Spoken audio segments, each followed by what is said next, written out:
किसी ने बड़े कमाल की बात कही है कि ना चेहरा पहुंचने की जरूरत है ना आईना पहुंचने की जरूरत है। अगर देखना है सुंदर चेहरा तो दूसरे के आंसू पहुंचने की जरूरत है। हाय गाइस, मैं हूं आरजे कार्तिक। एक छोटी सी कहानी, लॉकडाउन की सच्ची कहानी। लॉकडाउन के अनाउंस होने से पहले ही कुछ सोसाइटीज में मेड्स का आना, कुक का आना बंद कर दिया गया था। दिल्ली एनसीआर के पास में एक पॉश सोसाइटी में कपल रहता था अपने बच्चे के साथ में, और जब मार्च में ये कोरोना वायरस का खतरा बढ़ रहा था हिंदुस्तान में, तो इनकी सोसाइटी में भी मेड्स का आना, कुक का आना बंद हो चुका था।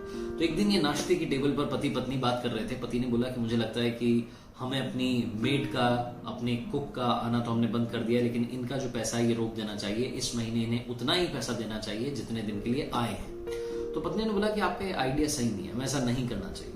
तो पति फिर गिनाने लगा कि उस दिन तो उसने नाश्ता भी नहीं बनाया था, उस दिन तो बीमार हो गई थी, उस दिन उसने नखरे दिखा दिए थे, ये हो गया था, वो हो गया था।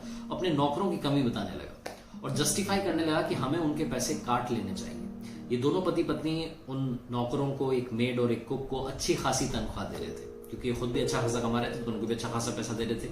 लेकिन पतिदेव के यहाँ पर ख्याल बदल गए। पत्नी से झगड़ा होने लगा, 2-3 दिन बात भी नहीं हुई। उसके बाद में हमारे देश में प्रधानमंत्री जी ने लॉकडाउन अनाउंस कर दिया।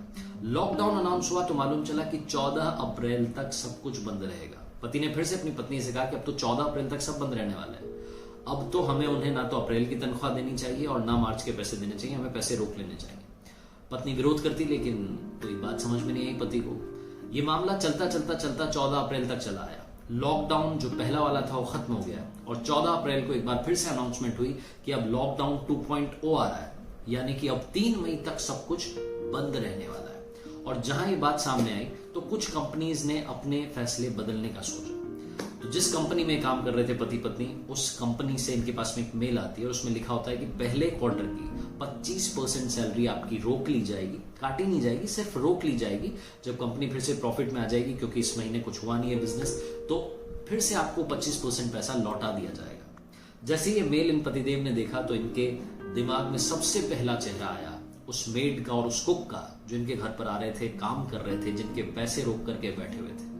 पता नहीं कैसे इनकी आंखों में आंसू आ गए और उन्होंने चुपचाप से कोने में जाकर के, बीवी को नहीं बताया, जाकर के वहां कॉल लगाया अपने मेड को, अपने कुक को, और बोला कि आपके सारे पैसे मैं दे दूंगा, आपके अप्रैल की सैलरी भी दे दूंगा, मई की सैलरी भी दे दूंगा, आप चिंता मत करना, कुछ भी बात हो मुझे आप कॉल कर लेना।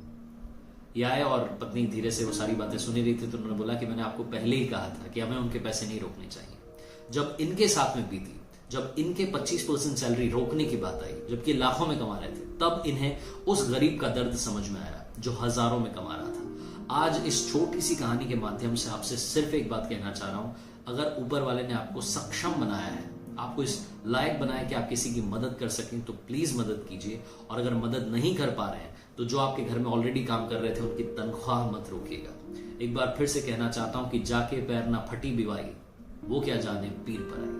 वो जिसके साथ नहीं बीतती उसको दर्द समझ में नहीं आता, इसलिए उस दर्द को समझने की कोशिश कीजिए, इससे पहले कि वो दर्द आपके साथ बीत जाए। एक बार फिर से कहूंगा, मेहनत कीजिए, हौसला रखिए, कुछ ना कुछ नया सीखते रहिए, और हाँ, कर दिखाओ कुछ ऐसा कि दुनिया करना चाहे आपके जैसा।